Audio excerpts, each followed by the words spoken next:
嗨，大家好，我是 Kevin， 欢迎来到火星主厨的回归之旅。常会有电影或是电视剧呢，以餐厅为主题，里面的厨师呢，通常长得又帅又充满热情和理想，而且呢，能够做出超美味的料理。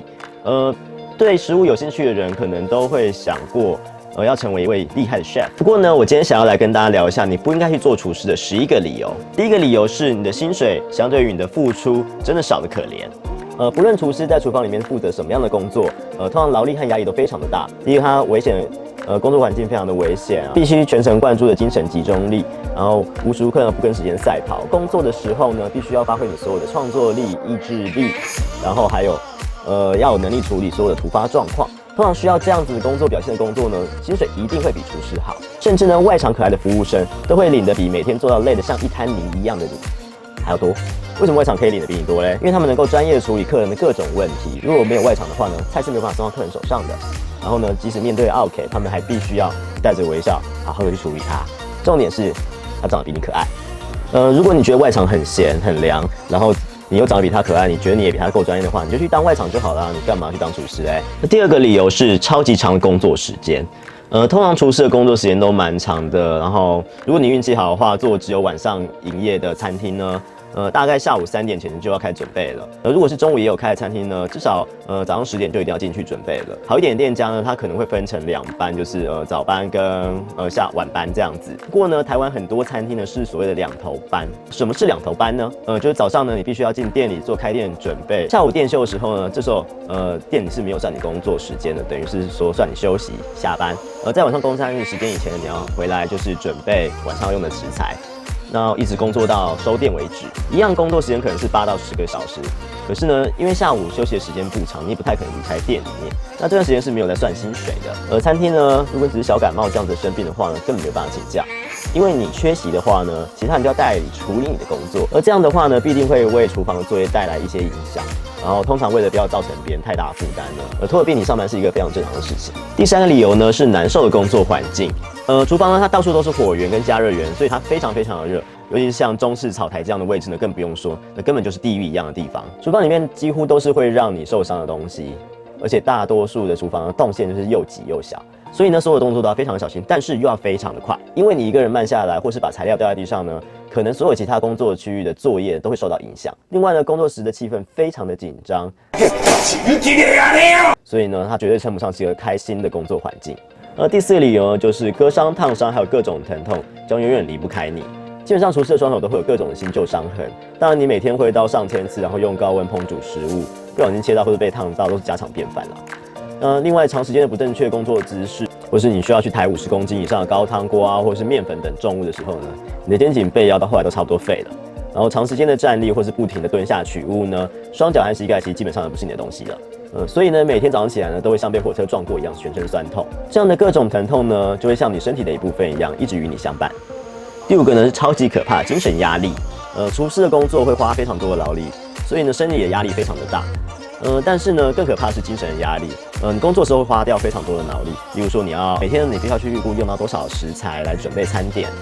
在出餐的时候呢，你除了要处理手上的食材之外呢，还必须要注意一直从外场进来的菜单，去调整你的作业方式和顺序，注意其他伙伴的进度，然后加以配合。在别人需要支援的时候呢，你还必须要分身去帮忙。如果不小心出错呢，会要花更多时间来弥补这个错误。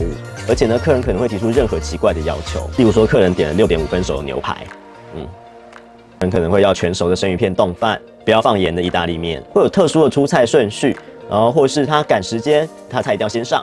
另外呢，还会有各种的突发状况，例如做错菜啊、牛排过熟啊、酱料临时用完啊，这些有的没的。所以在工作的时候呢，他精神是非常的紧绷的。工作所造成的精神压力，可能会比生理上的压力呢更早把你压垮。第6个理由呢，是你可能会染上很多的坏习惯。因为厨师的压力非常的大，所以呢常会需要一些管道来疏解压力。所以呢，厨房很容易充满各种粗俗的问候，还有垃圾话题。因为各种能够让人逃避压力的坏习惯呢，也常会被厨师使用。各种可怕的暴食啊，使用大量的酒精啊，然后一有空就烟不离手啊，或是沉迷手游等等等等。真正的任何能够麻醉自己的方式呢，都会有人尝试。第7个就是你会开始只能接受最好的食物，或是最无趣的食物。大部分厨师的味蕾已经被养得很刁钻了，只有一定水准的食物呢，才能满足他们。所以厨师的薪水呢，不是花在餐饮书籍或是刀子啊其他器具上面呢，就是放假的时候呢拿去吃掉。吃好吃的东西一定会变成厨师的兴趣。不过呢，你不可能天天都吃大餐。大家都可能在电影里面都看到说，厨师每天都会下厨煮早餐啊，然后晚上自己煮宵夜给心爱人吃啊，这些都是不可能的。OK， 不可能，这些都是不可能的。OK， 不可能，不可能。厨师的下班时间呢，通常都很晚。那这时候呢，大部分的店都关了，所以食物的选择非常的有限。而且呢，因为已经累得半死了，大家通常都会吃得很随便。通常呢，厨师最常吃的食物就是速食、便利商店跟泡面。那就我个人而言呢，下班以后我是不太可能有力气自己去下厨的啦。这些食物呢，它不会好吃到哪里去，也不健康。但是呢，它品质非常的稳定，不会有任何期待，然后也不会有任何的伤害。而且如果是泡面的话，我还可以自己决定要怎么样煮。可是这就是现实，就是厨师就是吃冷冻食，就是吃隔夜的东西，冷冻食品这样子。第8个是你要放弃你的社交关系跟家庭生活。厨师超长的工作环境呢，让你很难交到工作场所以外的新朋友，而之前的人际关系呢，也会因此变得支离破碎。因为别人休息的时间呢，通常都会是你最忙的时候。尤其是周末、假日、跨年、圣诞节、情人节、万圣节、父亲节、母亲节，各种节日，甚至是你自己的生日，你都必须要工作。因此，你的情人不能理解为什么你都没有时间跟他相处。而你休息的时间，大部分的朋友都没有空，所以呢，你很难跟朋友相约见面。即使是你的家人呢，除非到你的工作场所，不然呢，基本上连见到你都非常的困难。第9个理由是健康将离你而去。因为工作所造成的生理和心理的耗损，以及所有的坏习惯，加上下班时间都很晚。厨师的晚餐呢，通常会变成别人的宵夜，而不正常的饮食呢，常常造成厨师不是过胖，是过瘦，而且营养不均。